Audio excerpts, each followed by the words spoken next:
Good afternoon, everybody. As you can see, women are also present in cybersecurity, and today it is my honor to introduce to you Ruth Sala and Carmen Torrano Jimenez. They will be talking about attacking human vulnerability. It's like family, we are family. Good afternoon, everybody. It's a pleasure for me to be once again presenting at RootedCON, and I'm very well accompanied, so it's a pleasure for me to be with you today. So today we are going to talk about social engineering attacks. We are used to attacks vulnerating systems, exploits and vulnerabilities, what we'll look for, but humans have vulnerabilities or gaps, security breaches that can be exploited. So during the presentation, we will be talking about this kind of attacks and how, by using technologies such as artificial intelligence, can we optimize these attacks or this kind of attacks and protect ourselves from them. Just a disclaimer, as you can see on the screen. And first of all, my name is Carmen Torrano. I have a PhD in IT, and I'm working at 11 Paths, the cybersecurity area of Telefónica. I am the CSE of 11 Paths. It's a recognition program for professionals in cybersecurity. So it's a pleasure for me and represent this group of 9 professionals coming or experts coming from different parts of Spain. I've been a professor in different universities. These are my contact details in case you want to send me questions or comments. Because we are going to talk about machine learning and artificial intelligence this afternoon, I would like to show you the book we published last year during the last RootedCON, written with some of my colleagues, with practical examples of machine learning focused on cybersecurity. So, like I said before, I am a speaker in different conferences, for example, Rooted and other conferences. Ruth is going to introduce herself to you now. Good afternoon, and thank you.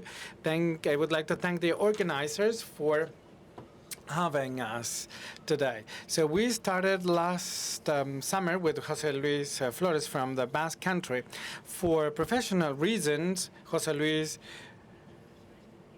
complicated professional reasons, he wasn't able to be present today. So thanks to Carmen, we continued developing artificial intelligence. This is the project we started last summer. So this hopefully is going to be very useful for you. I work in IT criminality. 80% I work for criminals, so I am very versatile. I really understand their needs, their approach, and then the other way around as well, because I work on promoting security measures and to be protected against them. So a year ago, I started working on management, cybersecurity for companies, and one of the starting points of this presentation is related to, first of all, many news about patching, ransomware, phishing, and I'm sure you've covered over the last weeks events or incidents that are really tiresome because they entail many hours of work, and they have an important component for the organizations. So this should be tackled from a training point of view in organization. And this morning we said companies like to understand, but it's hard for them to understand. So we need to work with them, especially in training and in securitization of the entire organization. This is one of the topics that they have to go more in depth. So whenever a project is submitted and said, this is what we have to do in this organization, and we have to securitize this department, and then training of employees, this is something that is part of all projects, but customers, clients, don't understand how important this is. Sometimes those who sell security, they sell 7 or 8 or 9 hours of training, and that's it. But this is not the case. Why is that? simply because problems are persistent, as you can see. So studying different books and reading many different books, I read that Mitnick says that 100% of social attacks are successful. Social engineering is not a concept that is strange or scientific. We all use social engineering to know from each other, to gossip from one each other, and to know more about the other people. We all do that somehow. So the important thing, in my opinion, and the literature agrees with that. I wanted to see the scope of the study made by operators because they need to pay for studying this. So I tried to see the coinciding elements in terms of concerns and solutions. They all coincide and say this is psychological manipulation. So people are isolated, make decisions on their own quickly. And this provides critical credentials to join organization.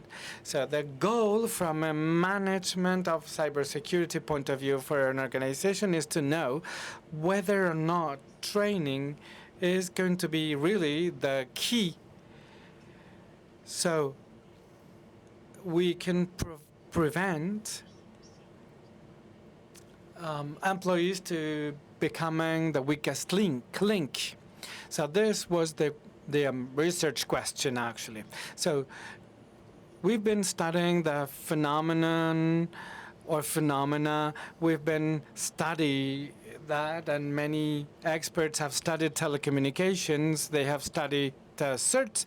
They have studied the result of a law enforcement agency, and surveys also were important. So surveys was conducted among victim companies, and the incidents response, this is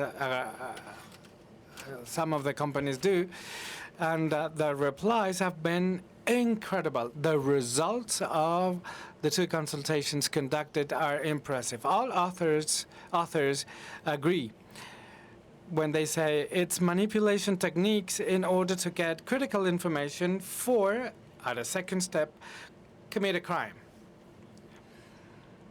Nolberg, this author, deals with social engineering, understanding that human is made up by many elements, social, psychological elements, their backgrounds, etc. Everything has an impact on a human being somehow. Christopher Hatnergy, which is a disciple of Mitnick, asks himself, what makes a person to be co-opted by a terrorist organization or by a criminal organization? What makes a person to surf the web and to be hooked to this kind of concept and participate in this kind of organizations? And he says that these people are people who have emotional setbacks, people that want to belong to a group, that have recognitions and security problems and problems of recognitions. So I said to myself, let's find the white rabbits in my environment, meaning who is interested in the same. There's a book written by Naivanom, 4 chapters. And in this book, it is said that an IT system can be vulnerable, but thanks to the work of cybersecurity experts, with techniques, problems can be corrected. But social vulnerability or the human element is hard to be sorted out. So if you sign at something, this might be 2 things. Either you are on Twitter, either you are on Telegram. So let's try. So I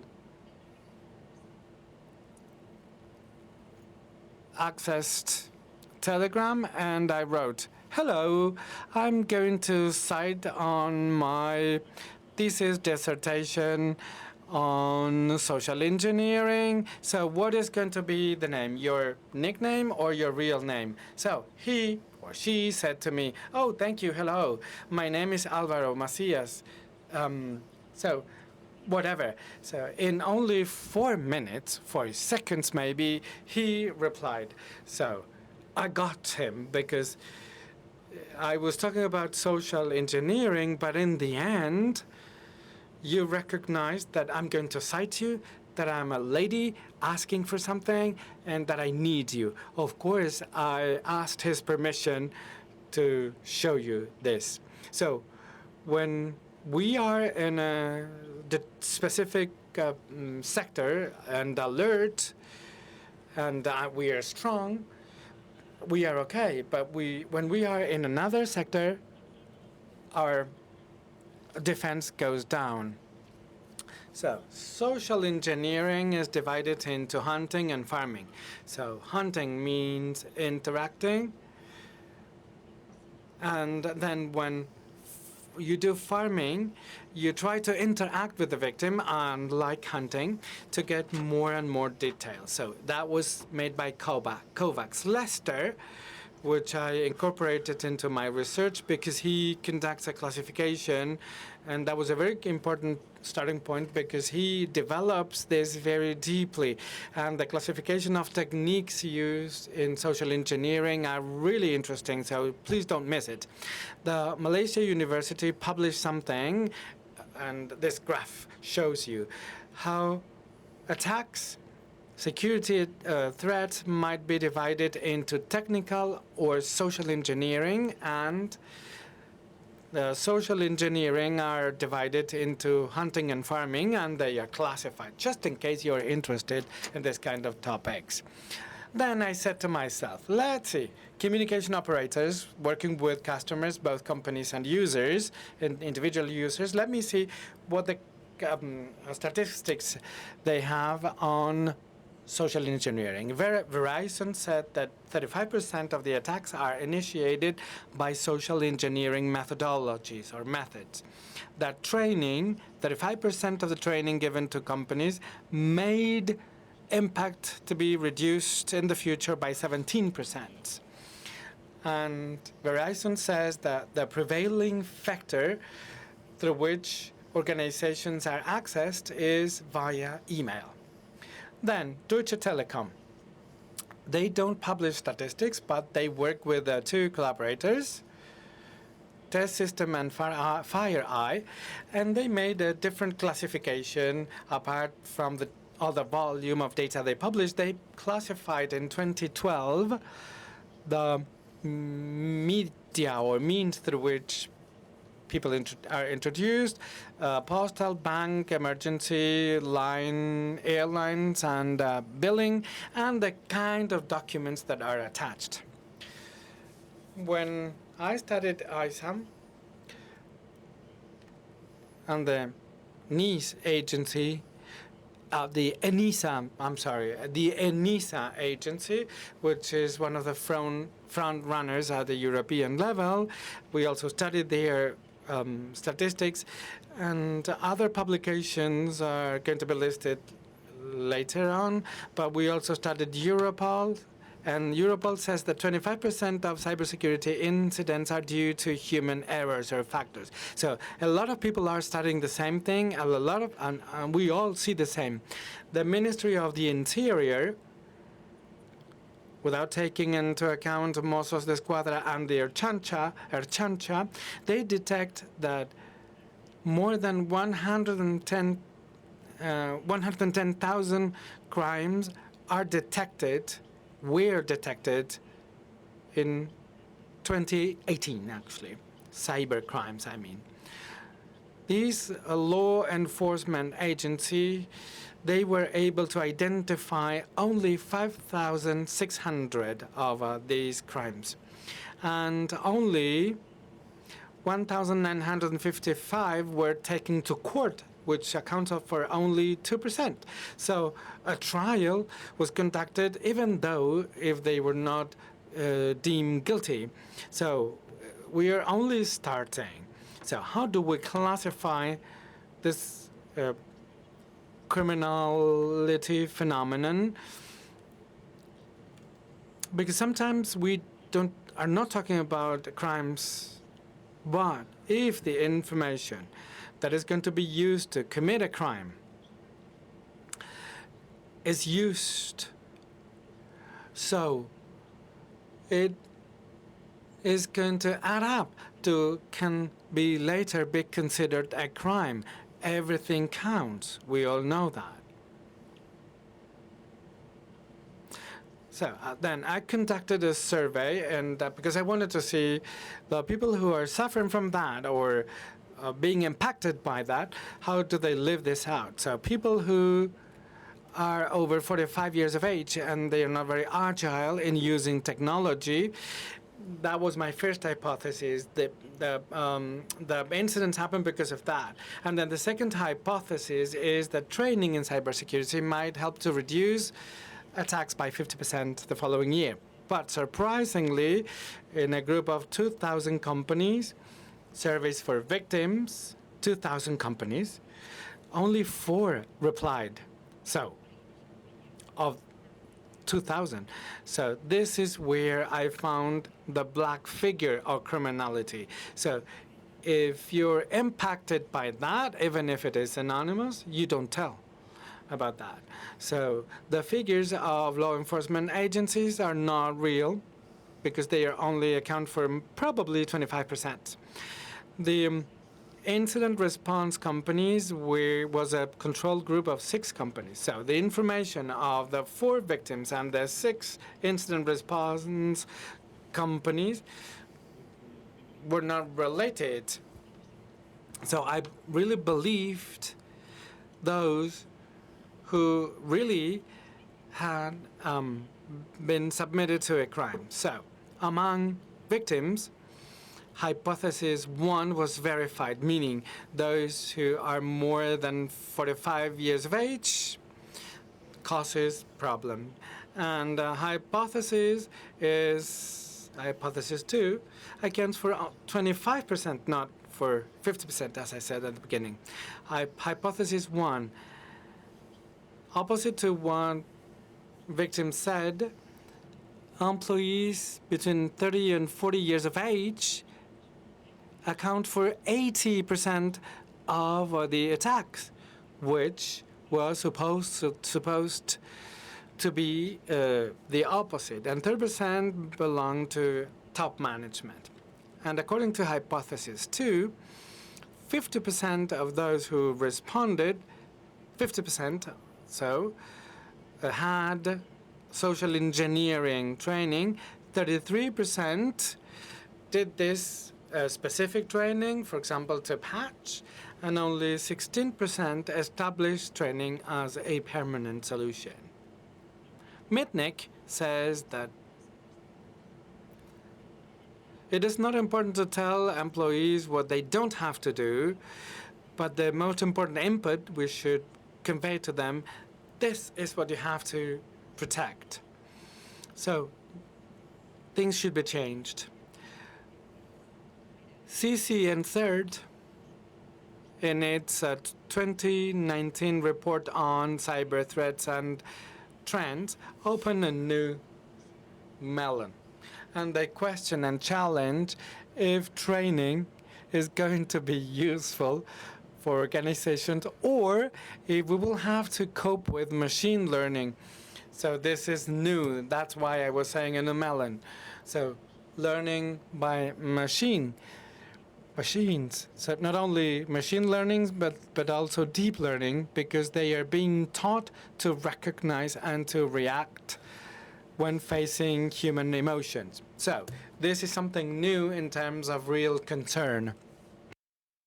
So I said, Carmen, Jose Luis, how can we solve this, all this, and what is the level of depth machines will have which can harm organization? As you know, machine learning, artificial intelligence are powerful tools, and depending on how we use them, they can be used for many things. We can use them offensively in order to get more information, as Ruth mentioned, in this process chain, or we can use information on all this to make attacks more effective, or to be more efficient, or the target of attack is more delimited. But we can wear a white hat, and we can use tools to be protected against phishing, spam, and many other tools. So with these two pillars, I'm going to show you what we've done to foster social engineering attack and to protect against them. As I said before, artificial intelligence, offensive artificial intelligence, wants to foster attacks or get benefits, direct or indirect profit or benefits. Studies were conducted by McAfee, says that machine learning will make engineering, social engineering attack to be more sophisticated. In terms of defensive artificial intelligence, we can use this to detect, prevent, and mitigate social engineering attacks. Like I said before, artificial intelligence has many applications, and it can be used as a tool to collect information, as a tool to forge or falsify voice, image, and videos, so deepfake, or sentiment analysis. I've read many papers that explain how this is used and how detection is more efficient. So anti-phishing, anti-spam, etc. Of this ensemble of applications, I'm going to show you a little part and the tools we studied. So first of all, data collection. This is the previous phase of the process Ruth mentioned. So we will have an input, meaning the information obtained open source, then an artificial intelligence algorithm that is going to process data, and then the output is going to be the profile of companies that will be more likely attacked. So the idea behind this is to use this information to optimize, to fine-tune, and to make attacks more geared towards a more specific target of companies. So campaigns are more efficient.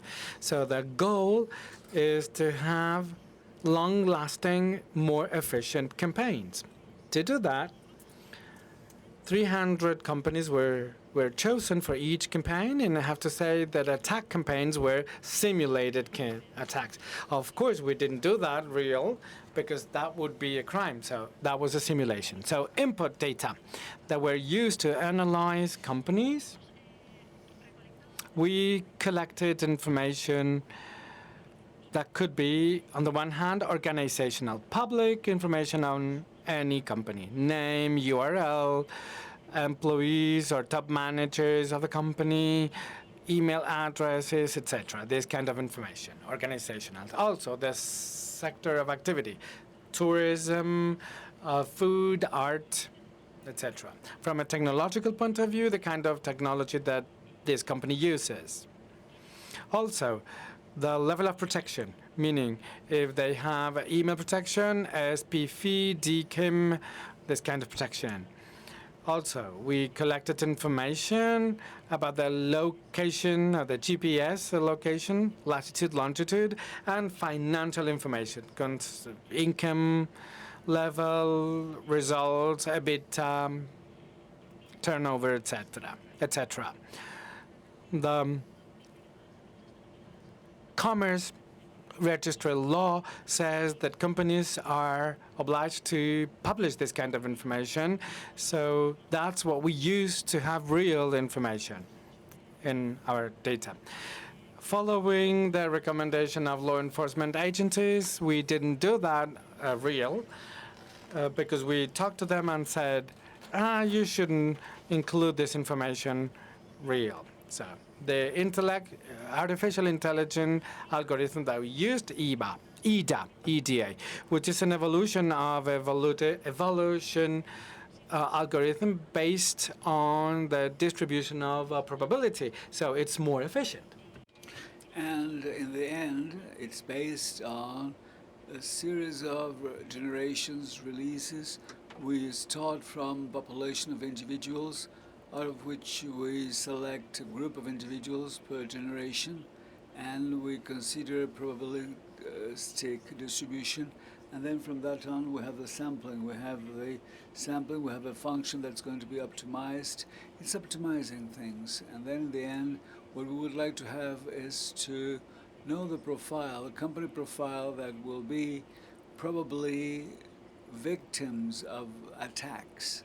And the stages are: first campaign, we created the database with all information. We organized the companies according to the bigger companies financially, and till the SMEs. We were based on a ransomware campaign where we had a mail address, we got a malicious file, then there was a download, the disk was ciphered, and there is money as a ransom demanded from the company. Benefits, whatever, information, whatever you consider, but that's the way we've simulated the thing. And then what you have to do is to estimate parameters in order to obtain the company profile and to select companies according to the probabilistic approach model. And in the end, we're optimizing the benefits. And for that, we're focused on 4 variables fundamentally. On the one hand, we have activity codes referring to the sector where they conduct their activities, level of income of a company, and where it is based geographically speaking, and then the protection level, if they do not have any protection, if they have some protection, or if they have all sorts of protections. According to this, we execute the algorithm, and we have here the results from the first generation form. In this slide in red, you can see a pattern that is seen obviously, and it gives us a hint on how to obtain the maximum benefit. This is a pattern that is hidden within data. First generation, the pattern was able to find this companies, and it's always here rendered anonymous because those are real companies. Result obtained is that the code per activity of those having attacks are 3 types. Let's imagine, for instance, the artistic, the food, and the touristic sectors having 3 levels of income, no protection at all, you see here, and they are localized within a geographical zone. This information is what's going to be used to optimize the next campaigns. For instance, in our next campaign, I'm not going to attack all companies, but I'm going to take the subset of companies that comply with these parameters based, for instance, near Mosteles or near this place, having specific level of income and not having any protection. That is something that could be found just with the domain name server. And with the open information, we can reach conclusions. So we're entering a cycle of continuous learning, ongoing learning, and we'll get more and more information for a fine-tuning of effectiveness and efficacy of our attacks. Then what we have here, what we achieve, is optimizing probabilities of success in the case of our campaigns. But not only this, it's not only the type of attack. We could have forgeries, and we could have impersonation using several voice samples. We got to this from a recent attack, 23rd of February. You can see it at the Wall Street Journal. There was a fraud using artificial intelligence, and they were forging, they were imitating the voice of a CEO. So 220 some euros were got lost, imitating the voice of the CEO. So this is a successful attack because 220,000 euros, it's a lot of money. And we had investigated on that, and we see there were other news on big voice software, less than 3.7 seconds of voice recording. They can imitate the voice of the person according to the tone. We went to GitHub and we started playing with this, GitHub. And then, as you see here, This tool is based on two stages, basically. Firstly, we have the original sampling of the voice, who's going to read a text, and the algorithm will learn according to the voice characteristics to reproduce them. Then what will happen? We could write a text, and then this voice, according to a synthesizer, will reproduce the text. Imagine that in the CEO fraud, they did this. For instance, Pedro Pablo, Chema, whomever you like, your CEO, got recorded here talking to us. They use a synthesizer, and they could write, for instance, I'm going to increase your wages 5,000 euros a month. And you reproduce this with the synthesizer. I have here some examples. You will have it in English. The person will read the text in English and, not understanding what the person is saying, get the characteristics of the voice. When they use a synthesizer, the other text, you will see if it looks the same person or not.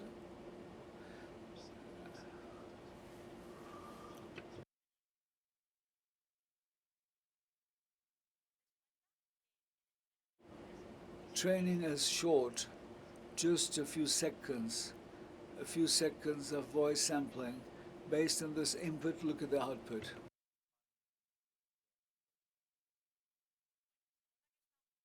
Looks like it is a synthesizer, but let's get another example.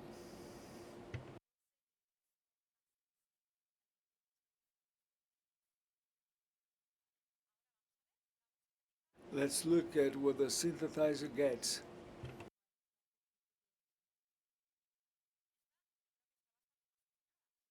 I think there is a fine-tuning here. If we get this tape, we wouldn't know it's a synthesizer. We can obtain good results. It's a fine-tuning of it.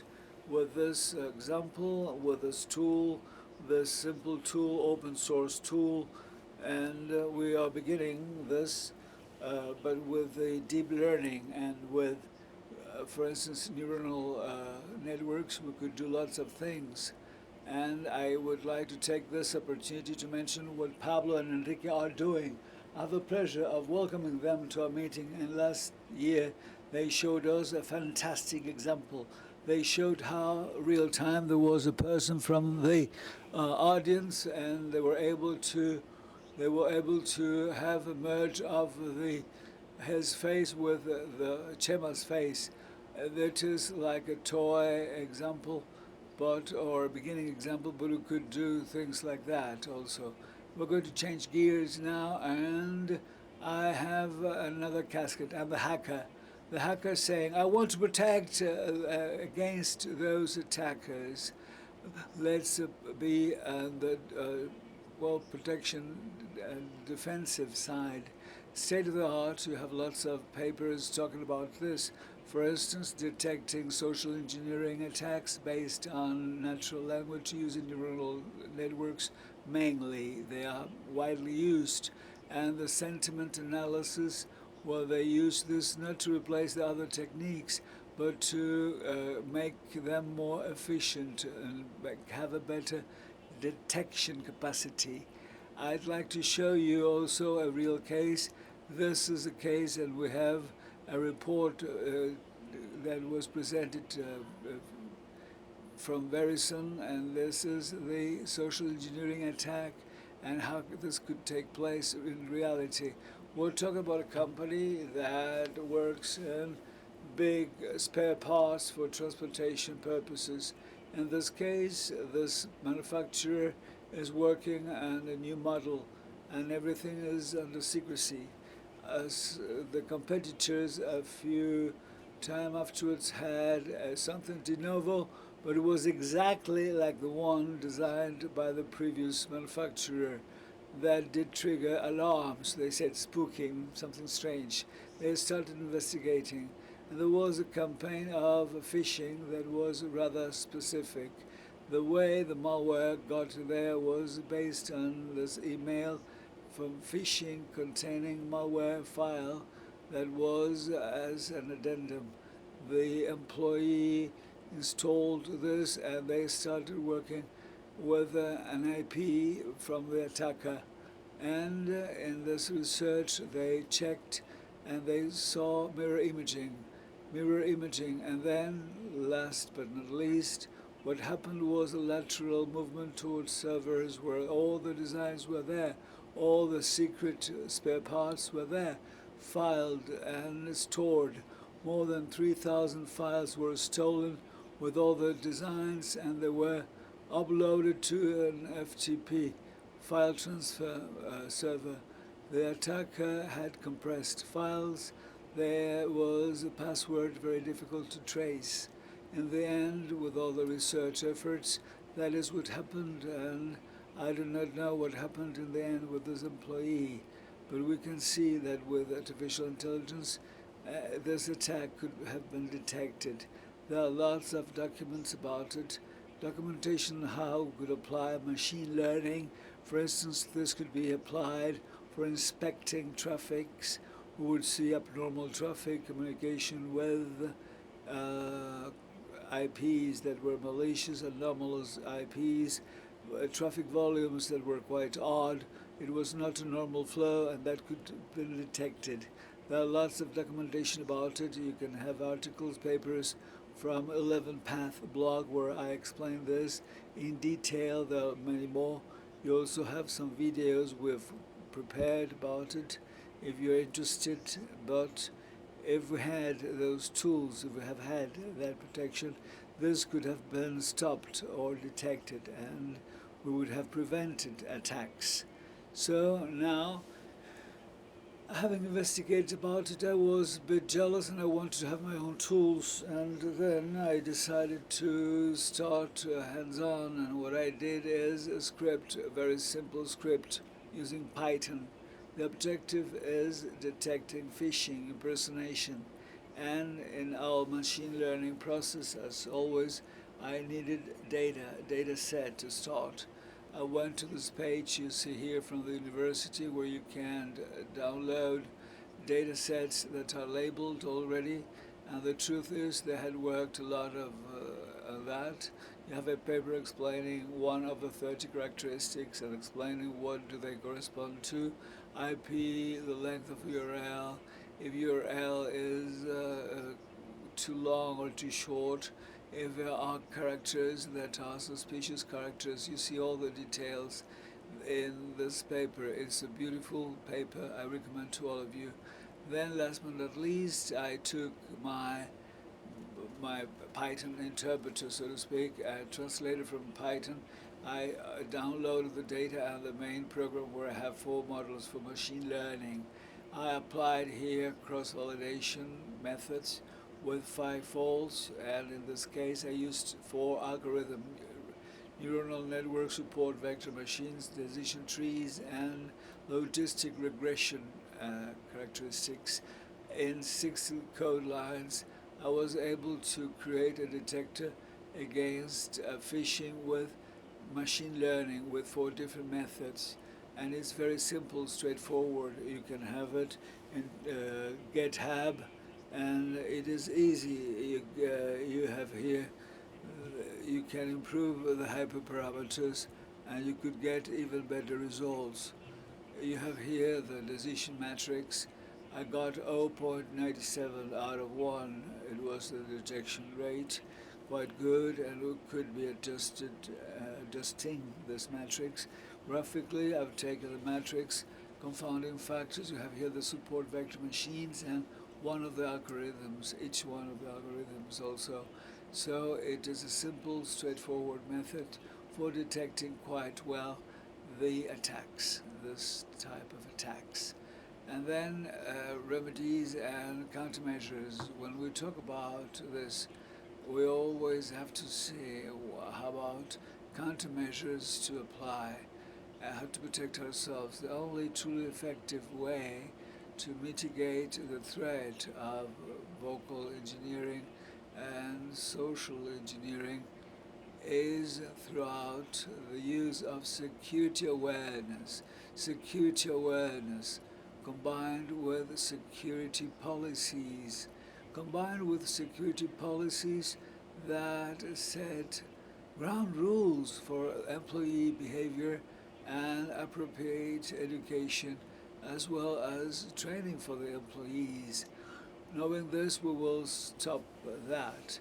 In the case of the real case I've presented to all of you, this could have been prevented. In reality, we are like a firewall, a human firewall. It is like we are able to stop and prevent attacks and impeding them. I've seen many companies that work on that. They give training and education, they give courses on awareness, they implement phishing campaigns to see how many of them will accept the phishing, how they have some statistics, and there are campaigns for educating and training the employees.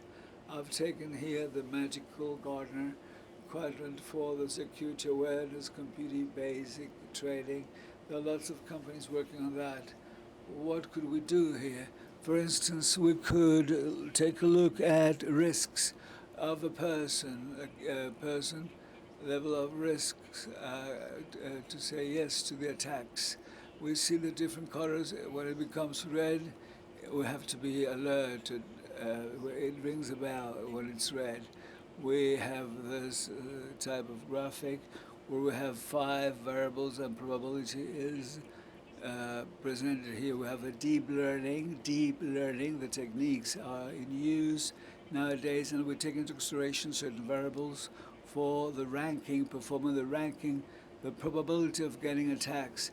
We use variables like the percentage of probability of being victims of phishing attacks and saying yes. If the person had had some training, education courses, level of awareness, if data appear published related to some security breaches, and so on. And then the important the profile, if we're talking about CEOs or people having access to information, severe consequences could take place if the person is victim of an attack. That's different from the case of attacking employees who have no access to confidential information. As we see here, the same thing. We have same types of graphs according to the working group, the number of hours of training received, and you can make all sorts of conclusions and all sorts of graphics. And to conclude, I'd like to say that conclusions from this paper. Attacks of social engineering are widely used and very easy to perform, and because they have a very high success rate, and people sometimes, as Ruth say, they're reluctant to confess. People are not alert all days of the year, 24 hours a day. And artificial intelligence could be used for enhancing these attacks. The tool will allow us to protect ourselves from them. It's like a two-edged sword, and this could be used for one or another purpose. It is fundamental to take measures, to take the necessary steps to prevent those attacks. And we hope that we had created awareness, raised awareness. What would we do? We could raise awareness, and training and education are fundamental. Training and education on the subjects. We could be based on technological tools, artificial intelligence tools or of other sorts. And I'd like to conclude saying that to prevent attacks is an investment, and that it's best to be proactive. Thank you very much for your kind attention and participation. Thank you.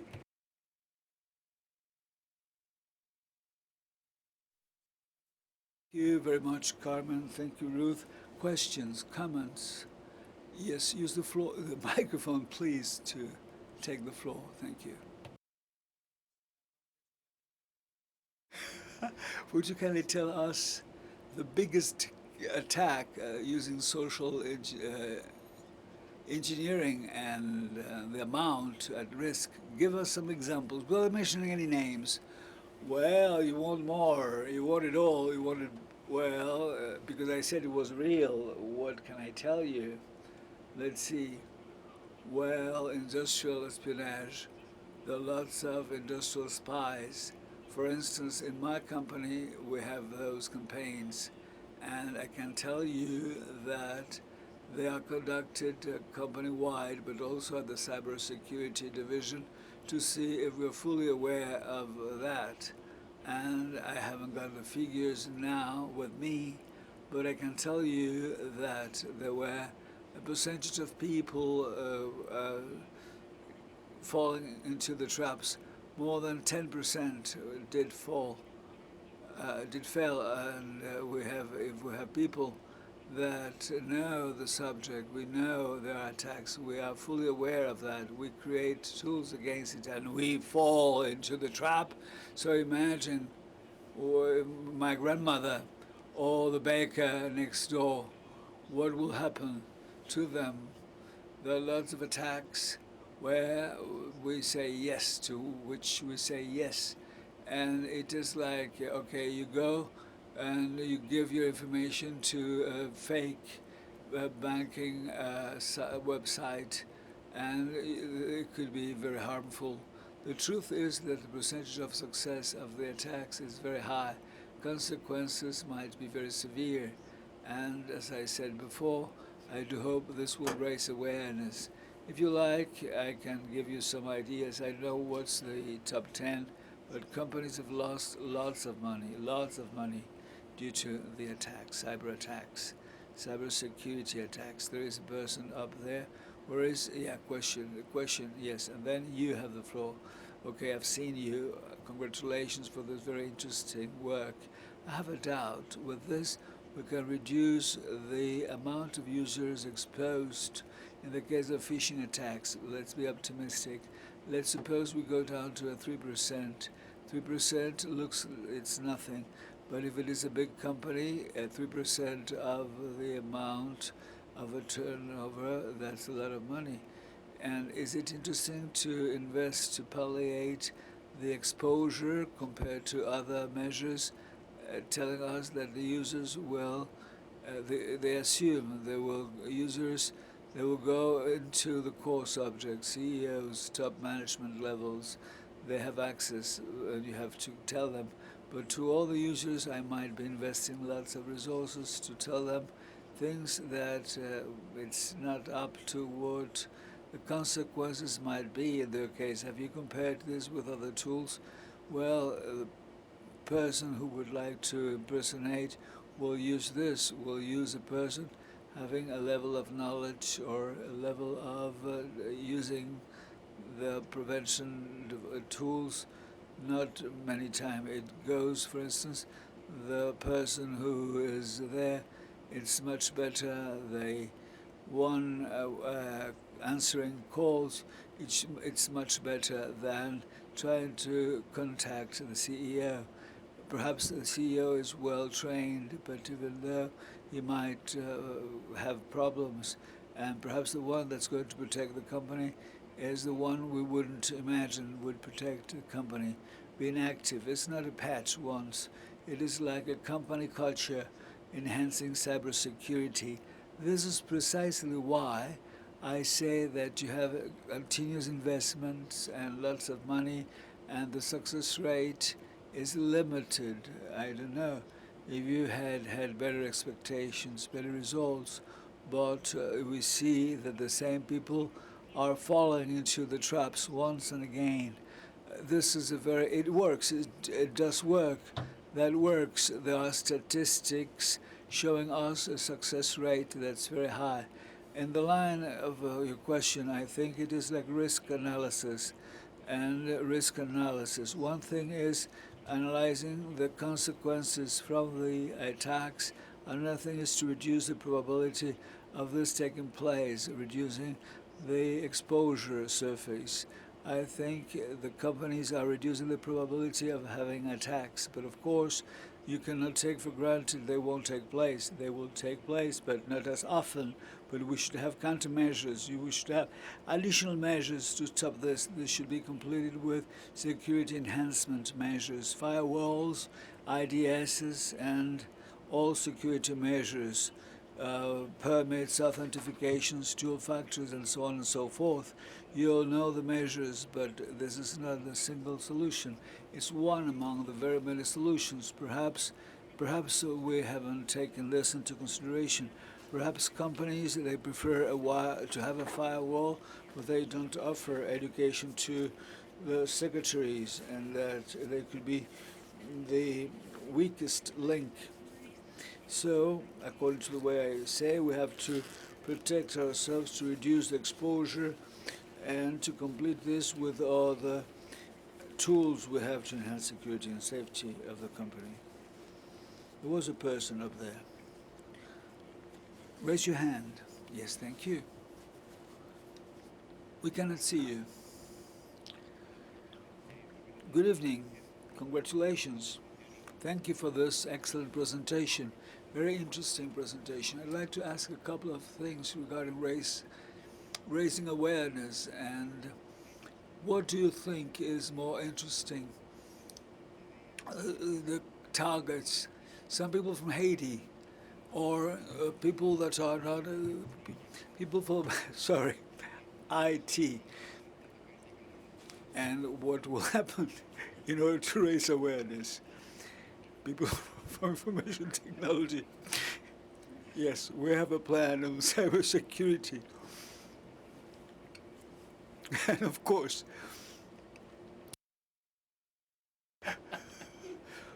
we have to enhance and complete this with cybersecurity enhancement, to have to work in order to protect information technology people, and it is not one answering calls that will do everything. It's not up to the CEO either, but it depends on the area each person will work, and it's the way I manage this. I have a cybersecurity plan per division according to their tasks and the profiles per employee. It is important to give training and education to all employees, but mainly to those who are managing confidential information. And personally, I will start with the directive, the CEOs and managers, and then because they have relevant information, and also people who are not familiar with information technology because they cannot identify attacks. And then all of the company members, critical sector first, and then from that moment to all the company members, yes. And related to what Ruth mentioned at the beginning, many times the problem is that the manager, and in the end we all know that they don't have time for anything. And sometimes they fall into traps and they decide not to raise awareness, not to invest, to raise his awareness, how to attack the sector. That's very difficult, management sectors, to go beyond simply giving them figures and telling them this company's lost millions of euros. More than this, how could we raise managerial awareness? Well, it is with an ethical approaches, but hacking them. Yes, it's hacking them. With the phone, for instance. He was isolated and he couldn't receive any data, but with SMSs, they could hook him, and it was a challenge because the lecturer had demonstrated this, and it is real. The one who has to take decisions is a victim of his own trap. I was lucky enough to work on raising awareness. There was a CEO from a company, and he was putting on the social networks everything he did. And I went to see him the first day. At that time, he would go there, and I said, "Hi, Peter." And next time, I went to his place, and he said, "Oh, you look familiar." And I said, "Yes." How easy it is to trap them. And he said, "How on earth did you know I would be there at that time?" "Because you put it on the internet every day. You upload it to the internet." So yes, that's convincing. And the guy was astonished. Yes. I like your question, raising awareness to people who are already aware of that. As you said many times, there are campaigns, and people receiving the message don't know about it, and sometimes it is done to CEOs and to managers who don't know about it. And many times when you see they are falling into a trap, what would happen if it were not a simulated trap? If there were real traps, they would then understand the importance of this awareness, because it is simulating this which might be real. Yes, there are sometimes you have a car, and inside there are two people looking like people wanting to attack him. Physical aspects, but you take from Eastern Europe to killers from Eastern Europe, and they just invited him to get into the car, and the person got into the car of those killers. Yes, the person will end up by investing.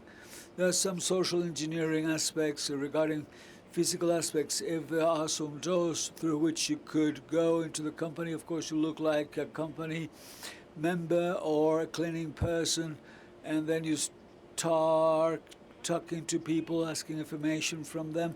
I've lost my key, could you open my door?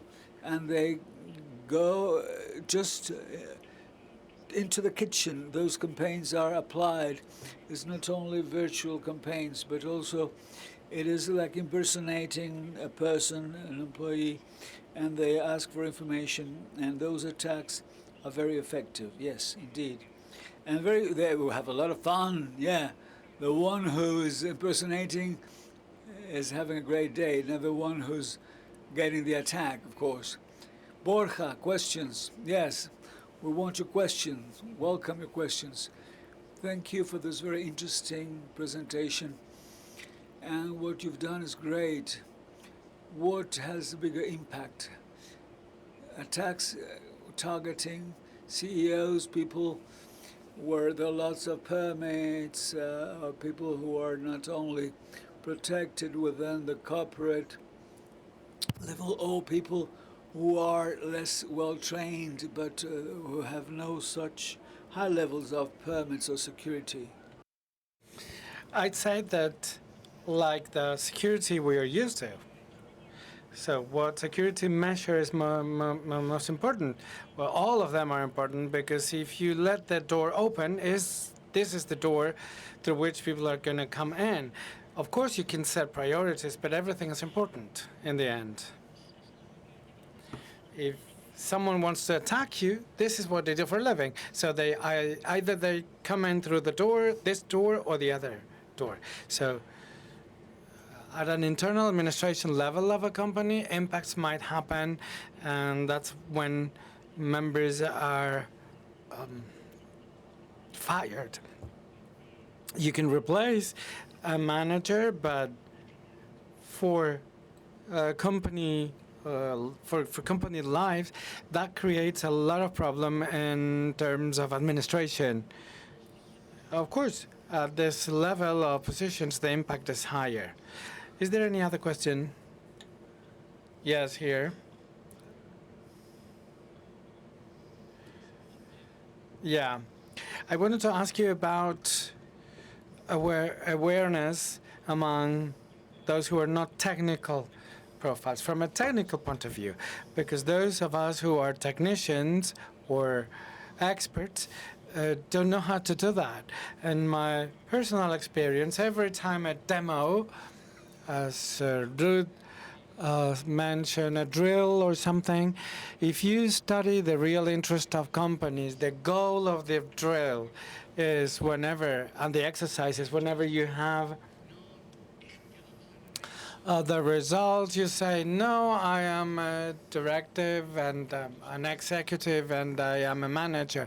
But if you know that executives know that leakings happen, so everything that is going to impact on them, because most times technical experts say, well, this is the risk. You can tell the story, and then you say someone can exploit all this. But when you make things evident appropriately, awareness happens on its own, and it works 100% of the times. And also, so what are you saying? If you sell security, but nothing Ron had done before that, right? Oh, no. So if they risk losing data, and you say then this might happen, well, I wanted to set off the alert, because if you sell security but you hack the company before that, so it's not good. No, this is when you're hired, actually. Yeah, but this happens. It's a good comment, because that might happen. And so, second question. So I was talking about awareness among non-technical experts, and then, okay, let me help you. I was also thinking, sometimes we think about very sophisticated attacks when you have to cheat people, but sometimes we give information out, and it's as simple as putting a post-it with your password on the screen. I'm sure you've seen that. So very often we give sensitive information without being aware of that. So we need to avoid this kind of practice as well. Okay, thank you. Let's take a break. Thank you, Carmen. Thank you, Ruth, for the presentation. It was a real pleasure, as usual.